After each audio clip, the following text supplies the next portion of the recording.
So Josh McDaniels is not taking the job in Indianapolis. I just posted this video saying that he took the fucking job and he accepted the job today, and then Adam Schefter reports that he has declined the job is going to stay with the Patriots in New England after talking to Robert Kraft, who sweetened his contract or some shit, which means he's probably the heir apparent to Bill Belichick, which means his time there is probably limited. I just want to say this. I don't even care that I gotta re-upload this fucking video, but Josh McDaniels, I spent time putting aside my hate for this man, saying he would do a good job in Indianapolis with Andrew Luck. And what does he do? What does he do? He proves the Patriot way is being the biggest douchebag you can fucking be. Because McDaniels just screwed over the Colts as hard as you can fucking screw over an organization. You accepted maybe the most important position with that team outside of quarterback and owner, and then say, nah, I'm going back to New England. That is fucked up. That is fucked up, McDaniels, and I am sort of happy you did it, because now I can continue to hate your stupid fucking face, you traitor. You're a goddamn traitor. So you can continue to watch the rest of this video and see where I made assumptions about him going to Indianapolis, and because I don't want to spend the fucking time to re-edit appropriately. I've got other shit to do tonight. I was just about to order some goddamn Domino's pizza. And that is real. That is coincidence. I made jokes about Domino's earlier, but tonight that's what we're eating. Josh McDaniels, you're worse than Tom Brady, you fucking stooge-ass dickhead. Welcome to That's Good Sports Hot 5, where I rate the 5 hottest bods working at Domino's Pizza. Today, we take a look at Jeremy, coming in at 5'11" and a sturdy 250 pounds. You keep eating those meat lovers, Jeremy, and you'll be getting all the love you need. Next week, I will assess the hot bod of rock and roll legend Fats Domino, who was known as Skinny Whole Foods before getting addicted to Domino's Pizza. Just kidding, this is a football show. I'm Brandon Perna, and today I'm talking about football news. Josh McDaniels to Mike Tice to Rob Gronkowski getting robbed. That's good sports.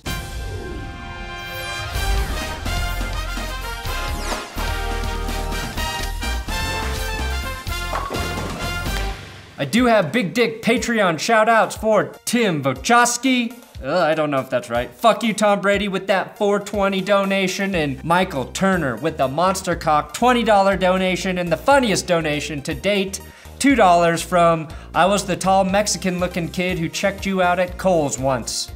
I do remember you, and to be clear, he was my cashier. He was not checking me out, unless you were.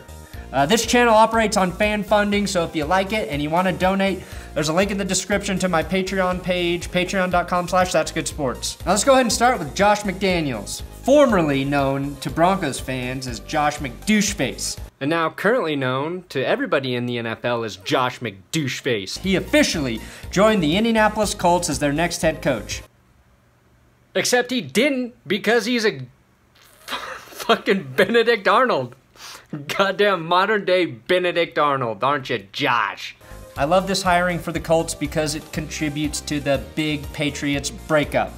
After Giselle, Alex Guerrero, Julian Edelman, Danny Amendola, Robert Kraft, and the guys who deflated his footballs, Josh McDaniels was Tom Brady's closest friend. McDaniels nearly burned the Broncos organization to the fucking ground, and I'm guessing he learned from his mistakes and will be a fine coach in Indianapolis. If he learned nothing, then he'll be trading Andrew Luck and getting rid of T.Y. Hilton because his system can make anyone a winner. The real reason Colts fans should be excited about this hire, assuming Andrew Luck gets healthy enough to play, is the pairing of Luck and McDaniels.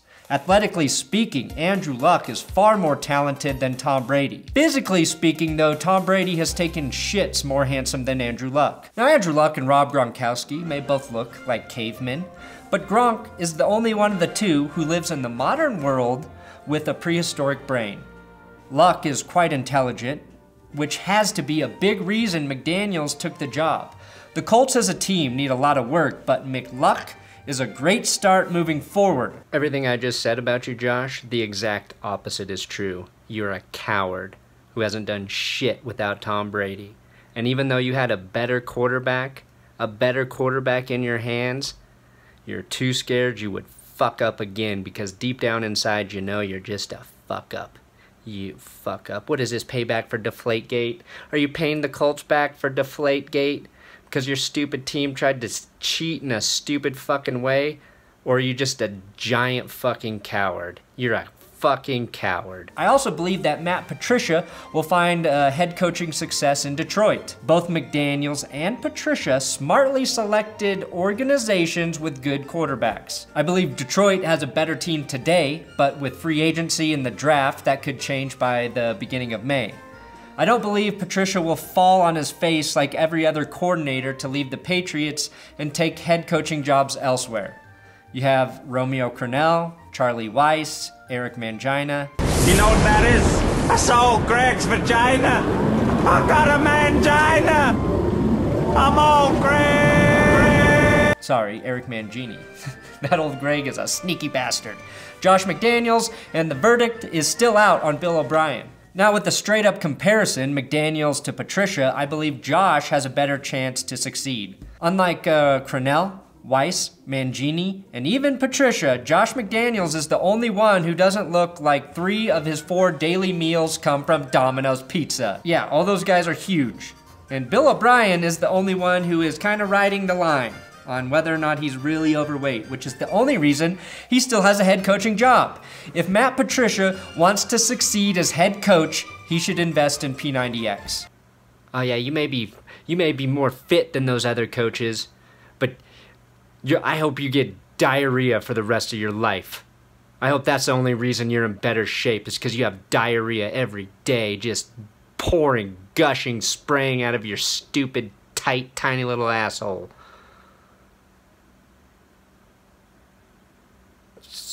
Diarrhea.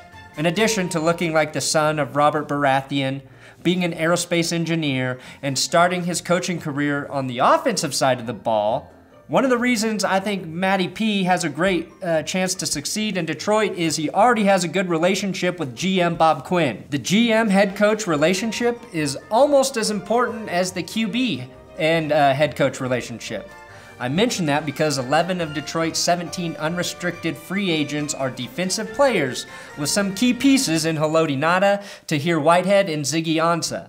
Patricia is one of the best in the league at getting a lot from his defense, even when it lacks elite talent. The Lions have a lot of good players on that defense, but also have gaping holes at linebacker, especially if Whitehead leaves, and a quality corner opposite of Darius Slay. Which is interesting because corner Malcolm Butler, who played with Matt Patricia in New England, will be available. He could replace DJ Hayden, the Lions free agent corner who's not very good. But is that relationship broken? Does Butler have a problem with Patricia, or is his problem with Bill Belichick? Was Belichick the full reason he was benched, or was Patricia completely on board with it? I don't know, but it could be an interesting thing to watch. It would be some serious drama. Moving on, Rob Gronkowski's house was reportedly burglarized while he was at the Super Bowl. Apparently, multiple safes and guns were stolen from his home. Which forces me to ask, why does Gronk own a gun? He's 6'7" and built like an armored tank. Guys like that don't need to carry a Swiss Army knife, let alone a gun. The reason he was robbed when he was out of town was because nobody on earth would want to fight Gronkowski. Rob Gronkowski did suffer a severe concussion during the AFC Championship game, which leaves the door open for the possibility that he simply can't remember where he hid his guns and safes. Former Raiders offensive line coach Mike Tice is retiring. He cited that a big reason for his departure was that players today just don't want to be coached, which set the record for most old man thing ever said in the NFL. Maybe the Raiders offensive line didn't like the fact that you played a big part in the ousting of Bill Musgrave, pushing for Todd Downing to be the offensive coordinator, and then tried to make schematic changes to a line that was near perfect in 2016. The Raiders had a top 3 offensive line in 2016, which was coached by Mike Tice. In 2017, they tried to go a different direction and had far less success. So the great players who were very coachable in 2016 suddenly don't want to be coached anymore in 2017 and represent all players in the NFL. I like Mike Tice, but that's such a lame-ass, get off my lawn, blame it on the millennials type cop-out that it makes me glad he's fucking retiring. The Philadelphia Eagles wanted to be coached. The Los Angeles Rams certainly let Sean McVay coach his way to Coach of the Year. I'm sure every team has some players that are difficult to coach, and when you start generalizing all the players as being uncoachable, you're probably the problem, and it's probably time to leave. So, good job on leaving. Carson Wentz proposed to his girlfriend after the Eagles won the Super Bowl. He apparently asked her in front of the new battlement of his new castle, where she will remain locked away so Nick Foles can't steal her like he did Wentz's Super Bowl MVP award. Wentz stated that he will keep his wife's hair short, so Big Dick Nick Foles can't Rapunzel his way into the castle keep. More like keep your damn hands off of my life, Nick Foles, is what Carson Wentz said. Thanks for watching another episode of That's Good Sports. Make sure you subscribe here on YouTube. You gotta subscribe. If you're on Facebook, share the videos. I'm on Twitter at Brandon Perna. If you wanna talk some football, we can do it there. And again, patreon.com/thatsgoodsports. That's how you can support this channel and keep me independent and fan-funded so I can say whatever the fuck I want.